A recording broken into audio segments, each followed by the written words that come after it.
Hello, how are you? Welcome. Today, before I start our session, I would like to highlight one or two things. The first thing, have a pen, have a notebook, and a textbook for your reference. Our topic of discussion today is on French in Senegal. But before I start, I would like to take you back to the Berlin Conference of 1884. The Berlin Conference was important because this is where Africa was partitioned. And it is also important to note that the Berlin Conference was not held to help Africans, but it was held to prevent a conflict between the European powers. And so, in the Berlin Conference, what was happening is that the European power were expressing interest in a certain territory in Africa, and that territory would become its sphere of influence. What am I saying? If French is interested in a country like Senegal, it would express interest. So Senegal would become a French sphere of influence. And therefore, there is no any other European power that could lay claim over the same. Having said that, let us go very quickly to French system of administration in Senegal. It is important to note that all the French colonies were treated as overseas provinces. What do we mean by this? That it is a part of France, far away from France. And then the citizens, the Africans in those colonies were treated as black French citizens. And so the system of administration that was used in Senegal by the French was assimilation, the policy of assimilation. French started its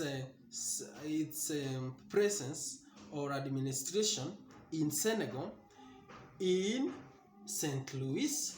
Yeah, it was having 4 communes. That is the St. Louis, Rufisque, Gorir, and Dakar. Those were the 4 communes. Dakar was the headquarters. And the Africans in these colonies were required to denounce their culture in order to be considered as a black French citizen. Which were these requirements? Requirements for one to become a black French citizen. The first thing, it is denouncing your culture, rejecting your culture. The second is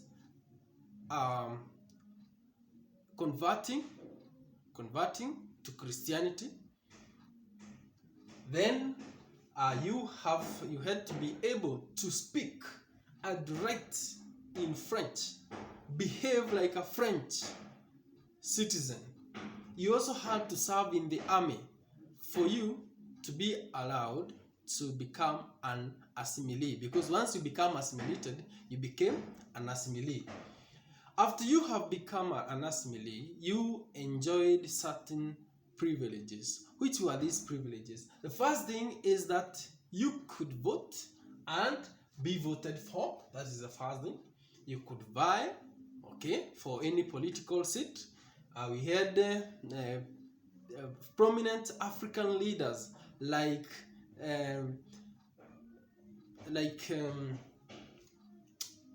this gentleman in Senegal, Leopold Sédar Senghor, he who served in the French Parliament.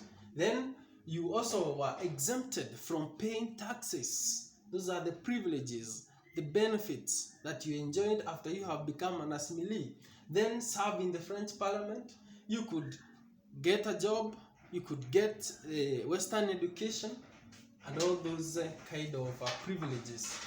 Then It is also important, as I come towards the conclusion of this lesson, to note that Senegal used peaceful means to acquire independence. Senegal used peaceful means together with other countries like Uganda, Ghana, and our neighbors at the south, that is Tanganyika. And also to highlight on a few areas, the systems of administration in some of African countries. We can take, for example, British in northern Nigeria. British in northern Nigeria. Here they used the indirect rule. And the reason as to why they used indirect rule, first of all, what is indirect rule? Indirect rule is whereby the Europeans engaged Africans in the administration of their colonies. Okay? So the traditional, because at some point, remember, we have said that Africans were having their system of administration before the coming of Europeans. So Africans, who were the existing Africans, were used by Europeans to do duties, to serve the Europeans like labor. They were mobilizing people to work in European farms, collecting and paying of taxes. Those were some of the duties that the African chiefs were given by the European powers in the indirect rule. So here you find that in northern Nigeria, the British did not have enough administrators. So they had to employ Africans in order to execute their duties. And so the African leaders, the emirs, were used by the British in northern Nigeria, together with other things, the northern part of Nigeria being very extensive and large, the British could not be able to manage. So they used Africans, and the tropical diseases like malaria that prevented the British from bringing in more administrators. Then we can take another example, Portuguese in Mozambique. Portuguese in Mozambique. Here they used the system of administration known as assimilation. Assimilation. It is important to note that the Portuguese in Mozambique used the policy of assimilation. Then, on the same note, we have Belgium in Congo. Belgium in Congo. Here they used a system a policy known as paternalism. Paternalism, where Africans were treated as how a father treats his children. That is the policy of paternalism. And get the difference between a policy and a system of administration. A policy is like this paternalism, and a system of administration is whereby we have, like for example, here the direct rule. The direct rule in Belgium. So in Belgium, you need to note we have a paternalism as a policy and a direct rule as a system of administration. Then also in other countries that used indirect rule, we have Kenya, in Western Kenya used indirect rule. Germans in Tanganyika by Germans used direct rule. But when Germany, that is Germans, but when Tanganyika was taken over by the British as a trust territory, they used the indirect rule. So in the same country, we have seen two systems of administration. In the Germans using the direct rule, and the British in the same country, after it acquired Tanganyika through the League of Nations in 1919, it started using a different system of administration, that is the indirect rule. It's also important to note that the policy of assimilation in Senegal did not succeed because too many Africans wanted to be assimilated and it was too expensive. And the French feared competition from Africans. The French feared competition from Africans. That is why the policy of assimilation in French did not succeed. It collapsed or it declined. What was the reason? Fear of competition. Too many Africans wanting to be assimilated. It was too expensive to sustain.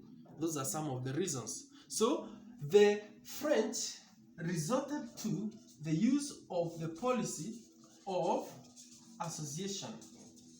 Here, the French respected African culture and expected the Africans to respect their culture, because in assimilation, the French considered their culture to be more superior than that of Africans. African culture was considered as naive. It was considered as barbaric. And therefore, the French required Africans to change, to denounce their culture and absorb or embrace the French culture, which was considered as more superior to that of Africans. This brings us to the end of our session. I hope that you enjoy and encourage you to subscribe, share, and keep on staying safe. Thank you.